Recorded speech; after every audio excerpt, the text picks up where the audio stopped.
Why can animals eat things we can't? That's what we're going to talk about today. Hi, this is Jill from the North Woods. If you found this channel, thank you so much for joining us, and I hope you enjoy our dig through nature, the natural world. You know, we keep science real, but it's not stuffy, and we're trying to just learn about what's going on in our world right outside our front door. Today, we're going to talk about something I've always wondered about. How come animals can eat things we can't? And maybe you thought about that too. It's one of those things that it kind of just sits there. We see like a dog eat something, and we knew if we ate that, we would get sick. We would get sick I'd say sick as a dog, but the dog won't get sick. Vultures that eat rotting carcasses on the side of the road, that would injure us. Or koalas that survive on eucalyptus leaves, which, by the way, are toxic. And they just sit up there looking adorable and stuffing eucalyptus right in their mouth. It's not random, and there's real reasons for this. And when you understand it, you'll see animals kind of in a different light today. We will not need a PhD in science to discuss this. So let's give some fun examples before we get going in this whole thread. Is that every single animal on Earth is basically a custom-built chemical processing plant. It's designed to eat very specific foods and very specific environments that they're grown into. And you think about it this way, that if you're a bear living in the forest, your whole world is going to be fish, berries, roots, occasional deer if you can get one. And through that, the body gets really good at processing exactly that stuff. And you have, if you're a bear, the right enzymes, gut bacteria, the right stomach chemistry for your environment. But what about us? We're generalists, right? We eat a huge variety of things. That also means that we don't have a specialized toolkit like other animals have. We eat also cooked foods, which is a whole other thing, but essentially cooking food semi-processes the food, so it's a little bit more gentle on our stomach, but it also means that the calories are more readily available to us. So we don't have these long-haul processes that some of the animals have in order to eat the food. And that allows us to have that higher thinking level. Our brain takes up a lot of energy just thinking things. And that's the idea. We're generalists, and we are specifically created to have that kind of a built to us. But animals, specialists. They eat certain foods. They have a certain role in this world, and that's the kind of like a tool level there is. It's just different tools for different animals and different tools for us. So let's first look at enzymes. So enzymes are little chemical workers in our body. If you remember nothing from 8th grade biology, the idea is that enzymes are protein that your body makes to break down food. And they're little tiny workers in the digestive tract, and every one of them has a very specific job. Different animals have different enzymes, and that makes a huge difference of what they can eat. So the best example is the koala. Like I said, koalas are up there eating on those eucalyptus leaves and looking adorable. And then you realize that eucalyptus is a compound that is generally toxic to most mammals. And it would make you and me very sick if we tried to eat that as well. But the koalas, their livers make a special set of enzymes specifically designed to break down and neutralize those toxic compounds. They have basically detoxification just built right into their bodies. And it is like having a filter, so that poison does not affect them. You see that in monarch butterflies too. They eat milkweed. Milkweed is poisonous to most insects, but the monarchs can handle it, and it also makes monarchs poisonous to eat. So I don't eat any monarch butterflies. I can promise you that. But there's all sorts of these situations in nature where they eat something toxic that most people or most mammals can't do. Then comes gut bacteria, and we are learning so much more about gut bacteria than we ever knew before. Think about, in our digestive system, there's trillions of microorganisms that are not us. They are bacteria. They're not bad. They're essential to everything that we do. They help us digest food. supports our immune system, supports our metabolism. I'm learning a lot about this right now as I've been on this very big diet. But essentially, every species has its own kind of combination of gut bacteria. It's a community of different ones. And if you ever look at the label on a yogurt container, you will see usually somewhere from 2 to 8 to 12 different kinds of bacteria in yogurt. That's why yogurt's so good for you. But essentially, what's in our gut bacteria is shaped by what we eat, us too. And it changes over time for us specifically because we are such generalists. We can have good gut biomes and bad gut biomes. I was having a lot of stomach problems, and this is just a side note.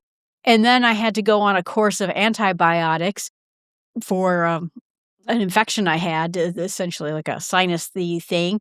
And when I got done with it, the doctor gave me a bunch of probiotics to rebuild my system because I just killed good and bad bacteria. When we have antibiotics, we don't get to pick, right? And it came back, and my stomach was so much better after I came back from that antibiotic course.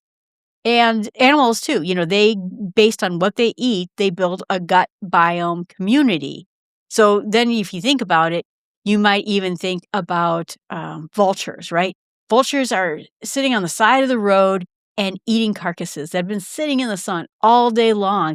And that stuff has some of the most dangerous bacteria on the planet: botulism, anthrax, salmonella, the kind of stuff that would put us into the hospital or maybe even kill us. But vultures, they're fine about that. And so why is that? First of all, vultures have incredibly powerful stomach acid. It's a pH 1, if you remember back in your high school science classes. It's the most acidic level that there is. They have the most acidic stomach of any vertebrate, that's somebody with a backbone, in the entire system. But they also have a gut bacteria system that neutralizes those pathogens. So that community of microbes shaped to handle this kind of food, that bacteria would make us very sick, but the vulture doesn't even care. The difference is between having like a water filtration system and an industrial strength purification system that filters everything that vulture needs. It can handle bad water, it can handle bad food, and a lot more than that. So I mentioned it briefly, stomach acid. The stomach acid is an important part of it. You heard of pH scales. I think pH, if you look at how much acid is in a variety of stomachs, it depends on the critter. It depends on person to person. So 0 is extremely acidic. Like I said, the vulture has pH 1. 14 is what they call base. And base is the opposite of acidic. And 7 is that neutral point. That's almost like pure water. Water is usually neutral. So your stomach acid sits somewhere around pH 2 to 3, which is a pretty strong acid. It's sort of similar, I guess, to a vinegar or lemon juice, that kind of thing. But it's strong enough to break down food, kill a good number of bacteria. And they were talking about, my friend has stomach acid problems. And one of the interesting things is why do some people have more acid in their stomach than others? It is because of the amount of bacteria they are able to kill just in the stomach, just through that acid alone. So that pH 1 really puts the vulture in the range of battery acid, extremely corrosive. And that acid matters to what a vulture is able to eat. So something with a dangerous pathogen in it, the stomach acid is the first line of defense. And the stronger the acid, the more it can kill, and preventing it from getting further into the system. So vultures have a built-in industrialized sanitizer in the stomach. Combined with that special gut bacteria, they can process foods that would be fatal to almost everything else on the planet. And meanwhile, you don't cook your chicken for the extra 10 minutes, you get sick and go to the hospital. So, okay, so there you have it. And when we look at this story of animals, having better enzymes, stronger stomach acid, a different gut biome, their entire cellular biology is different too. That makes things that are certainly poisonous to us harmless to them. So if you think about cats, right? Specifically vitamin A, cats are what is called an obligate carnivore. meaning they are built to eat meat. They're obligated to eat meat. That's their whole piece. Their livers are incredibly efficient at processing vitamin A, and that comes from the animal tissue very efficiently. While for us, we're not so much producing vitamin A in that same way. Vitamin A is actually a little bit toxic to us. We take some of it, but we don't take a lot of it, right? There's a condition called hypervitaminosis A, and that you can see the name hyper. Too much vitamin A, and it can cause all sorts of problems for us. But cats are built for that piece. You kind of think about these stories in the early 1900s. Arctic explorers sometimes ate polar bear, and they would eat everything because when you're exploring the Arctic, you need every ounce of calories you have because food's very scarce. And a number of them got really sick. Headaches, skin problems, bone pain. Some even died. And that is because polar bears eat a ton of meat, fish, their whole lives. And so their livers accumulate massive amounts of vitamin A. For the polar bear, not a problem. Their biology handles it just fine. We cannot do that. They all had vitamin A overdoses, which, like I said, we take some vitamin A, some of our vitamin A's in carrots and things like that, but much less. So it's two different outcomes for essentially the same kind of eating process. Their biology processes it differently than ours do. But then let's think of some other examples too. You have dogs and raw meat. Dogs can eat raw meat. And the level of bacterial contamination in there would make us really sick. But dogs have a short digestive tract, shorter than we do. The food moves through them faster, so the bacteria has less time to stick around and cause problems.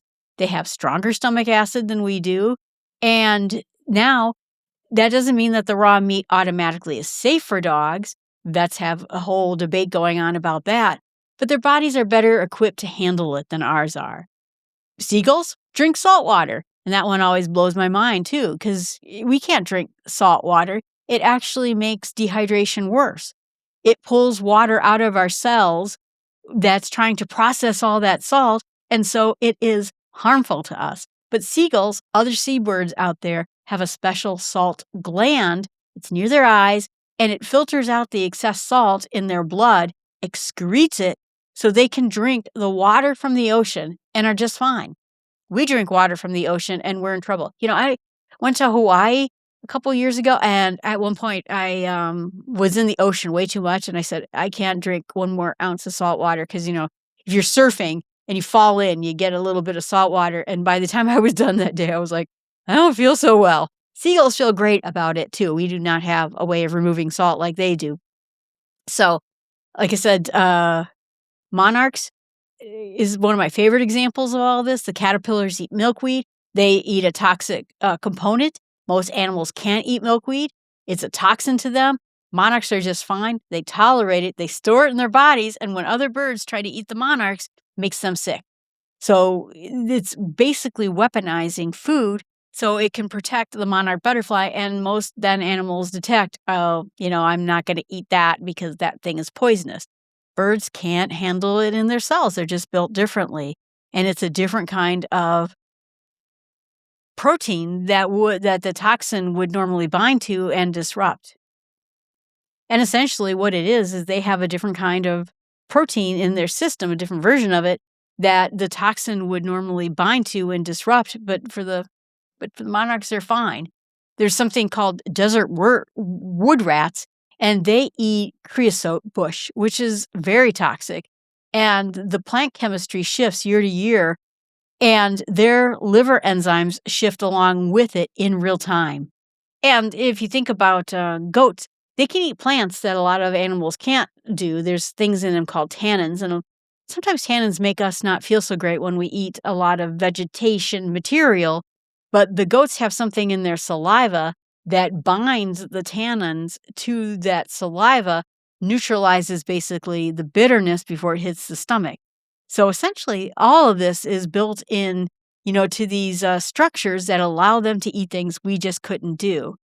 We do some things that animals can't do. We can digest starch in a way that most primates can't.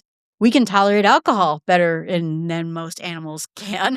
And we can also tolerate lactose in most populations of humankind.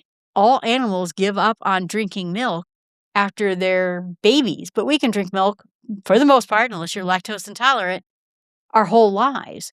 And that's a little bit different for us. Every single one of us comes, I guess, with a superpower, and these superpowers, in general, come at a cost. Koalas, why they can eat eucalyptus leaves, they barely eat anything else. Monarchs depend on milkweeds. That's why we're always trying to make sure there's plenty of milkweed plants around and that mowing isn't taking out all the milkweeds out there. And cats, they must eat meat. It is a part of their lives. They have to eat meat. Vultures are tied to that carrion system. If you notice that when you see most vultures around out in nature, we have turkey vultures here, most of the birds aren't worried that they're going to get eaten by the turkey vultures. They really need the carrion. So that specialization is a power to each individual species, but it also means that there's limitations in there. When the whole system is built for one thing, you need that one thing. It's very fragile, particularly if that one thing disappears. So it's a really interesting thing. As generalists, we get along with eating many different things, not everything, and doing okay with that. So that's really tempting, I think. When you look at an animal and you feel sort of like, well, why can't it eat everything? Why can't it drink everything? But you know what? It doesn't mean they're tougher than us. That just means that they're just different, finely tuned biology for their specific environment. Vultures aren't tougher. Dogs aren't tougher. Monarch butterflies aren't tougher. Koalas aren't hardier. It just depends on what's going on in their systems. We have our own version of toughness too. And I hope you enjoyed this look at the animal kingdom and why animals get to eat some things we can't. I appreciate you being out there. Please leave a note, say hi to me, tell a friend to subscribe, and make sure that you get out there and go explore nature.